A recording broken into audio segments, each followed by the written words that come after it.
And another part of it is me being by myself on a big lake in Canada when there is no wind and the whole lake is like a glass plate, and I use one of my carved paddles. I can never take the paddle out of the water, and it's just like feeling the paddle going through clear surface of the water, and there's maybe a couple of loons calling around, or like an eagle flying above or something, and I'm like, yep, that's it.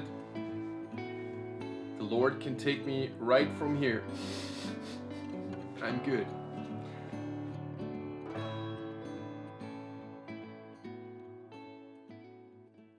I was always fascinated about knives and blades and axes, and the spoon itself is a cool thing. I mean, it's representing so many of the values that I'm all about, basically. It's an implement, or like an item that's used in every culture around the globe. But a scoop is the most simple tool, or like the most simple implement based on the human hand. You know, the motto I'm really much going with in my work is creating beauty through seeking for the most functional lines. In many ways, stitching a piece of leather by hand instead of using a machine, or carving the wood finished with a knife instead of sandpaper, just leads to a superior product. That's the pride of the craftsman. What's the meaning of life? Let's start simple. Let's just start with something easy. Hey ladies and gentlemen, this is Max from Woodsman's Finest, and I have an investment for you today that you can... No.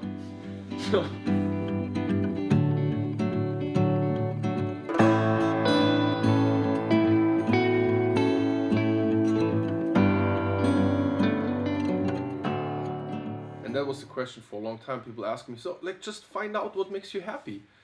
Ask me something easier, please, you know, because what is making you happy? Some things make you happy one day and they're a chore the next day, so how are you going to define it? I'm trying to stick to something that's along the lines of, don't be too much of an egotistical dick. So maybe first and foremost, I'm a voyageur.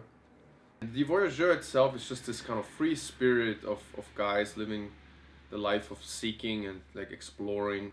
So this was really what fascinated me, all the different cultures, the unknown. That's why I've been traveling all over the globe doing so many different martial arts and crafts and everything, because I'm so intrigued and fascinated with about everything that I'm seeing.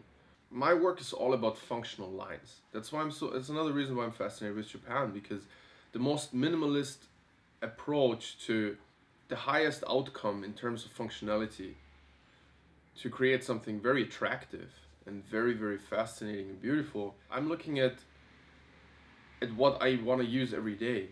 What fascinates me and inspires me very much is like just our everyday life, that we have to, or we want to use certain things every day, and I want to find a way to make that most meaningful, like with the least amount of waste, with the least amount of just using anonymous things that don't really have an identity.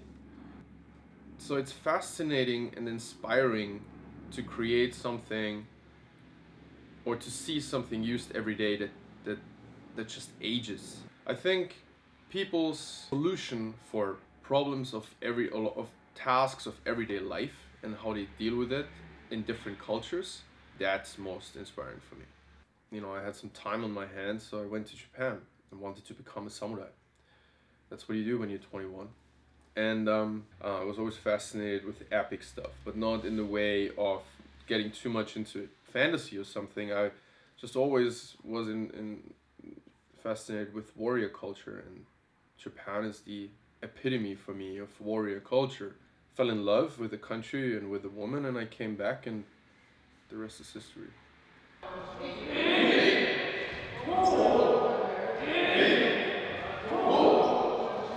When I train Iaido with a shinken, with a Japanese life blade, you better gotta be in the moment, man, because if you resheath that thing and you go like 3 millimeters to the left or right, this razor sharp blade goes right through your finger tendons. So I'm trying not to make this sound badass. It's just dangerous, and you have to watch out. It's the same when I'm handling firearms for hunting or for fun, or when I'm when I do archery. There's just some risks attached to it, that you just have to be in the moment. And I think I'm a very aware person, and that's just confusing, in this day and age. But when I walk down the street and I notice every single person's face, their shoes, what they're wearing, how they behave, cars driving by, buildings. And I don't know if everybody's like that, but I can drive down a highway and I see a deer 300 yards away standing between some trees or something. And I'm not even trying hard. It's just something that I'm always soaking up the environment. And I can't stop that. And sometimes it's great and sometimes it's just extremely hard to process, especially when you're traveling a lot.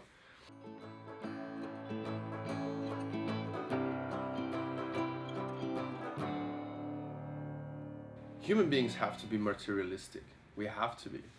Because we develop to a point where physically and everything, we're not really able to withstand anything anymore. We're neither very fast, nor strong, nor very resilient for, you know, our size and everything. But we have a brain that allows us to invent things that do stuff for us.